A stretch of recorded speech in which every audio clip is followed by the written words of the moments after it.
Hey, it's Matt, and we are at Eastway Business Village today, and it's episode 2, and I want to talk to you about sitting in the workplace. So you might know the Business Village from some of the big names that are on the park, Asda, JTF, Pure Gym, the post office or the sorting office. Now there are also some fabulous businesses on this business park. So as you turn off Eastway by Asda, then on the left you've got EKM, so hi Mark, hi Anthony. Take a left there, head on down, you've got the bank, you've got Latham's, right down the far end you've got HPH. I think in that area you might have Lancs Business Chamber. Take a right there. Down to the bottom end, on the left hand side you've got IT Work, so hi Darren, take a right there, then you're heading towards JTF, Paul Nugent Sante on the right hand side, further down Jones Co, further down STS, hi Emily, then right down to the roundabout at the bottom you've got CPC, hi Dan, and in that corner there Marsden Rawsthorne Solicitors, so hi Helen. Take a right there, you're heading back towards Asda. So I'd like to ask you now, are you running a business in Eastway Business Village or in a business park or industrial estate in Lancashire?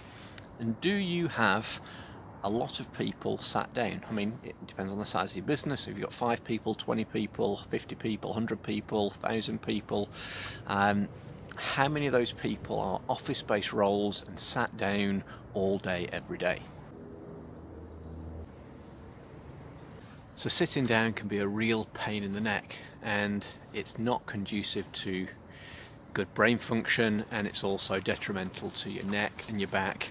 And this is why I want to explore sitting and being in indoor environments and how that is impacting on you, your health, your business, your people within your business, and your bottom line.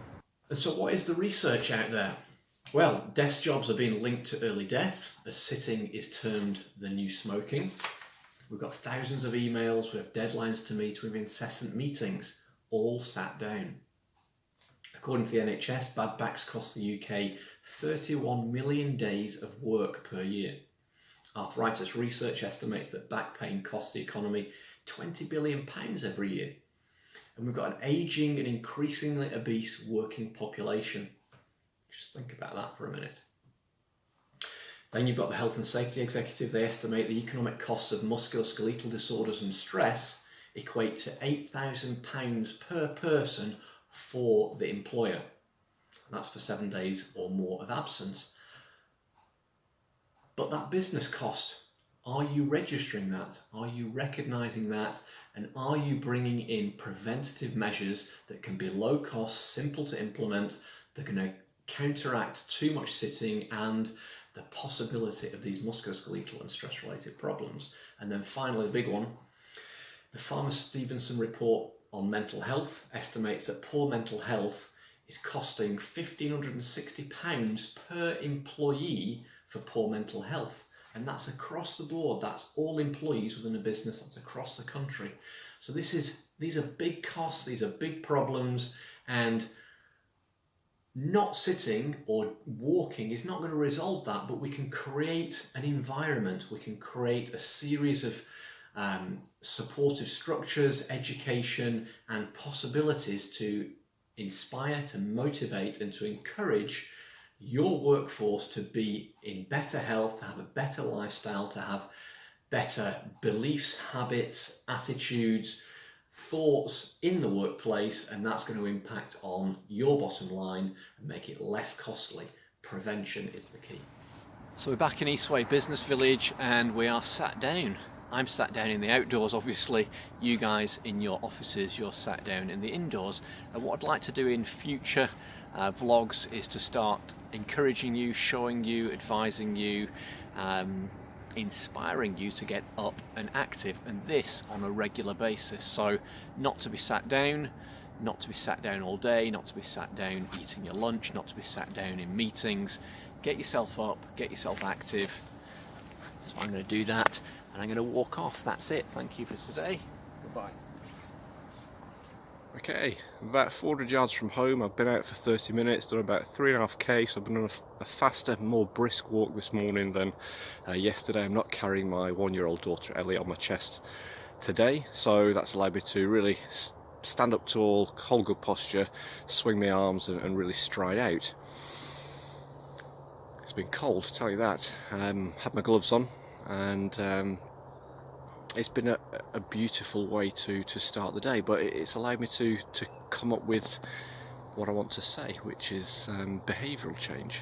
And if you're wanting behavioural change in a positive sense with your employees in your organisation, you've got to reach out to them at their level. And what I see a lot of people trying to do is bring in these health and wellbeing initiatives that are effectively one size fits all. So you'll create a gym or a gym membership, or encourage people to go running. And let's swipe that off the screen.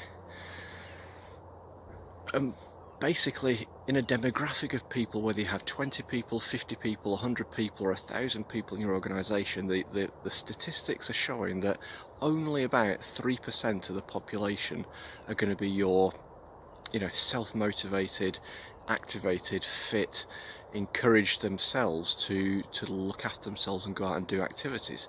So if you're trying to bring in something like a running program or a gym scheme, it might generate a little bit of interest. Everyone, it's the 2nd of January today, there's probably a lot of people spending £200, £300, £400 on a gym membership to appease themselves from the overconsumption at Christmas.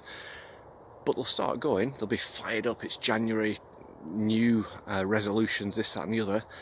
They'll get a week in and they'll get busy again. And this is this busyness. People are just too busy in their head, too busy to focus, too busy to plan a strategy, and too busy to get themselves organised enough to